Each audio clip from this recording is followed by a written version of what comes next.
Rồi chanh đâm đâm tiếp. Ăn không bẹt đã nữa.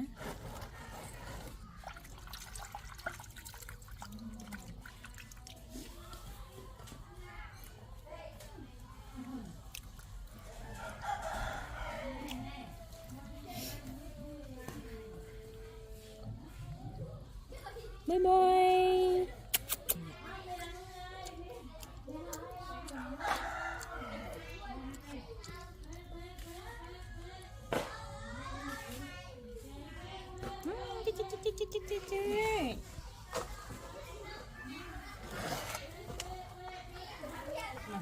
Lá đã tập bye mà giờ lồi như vậy.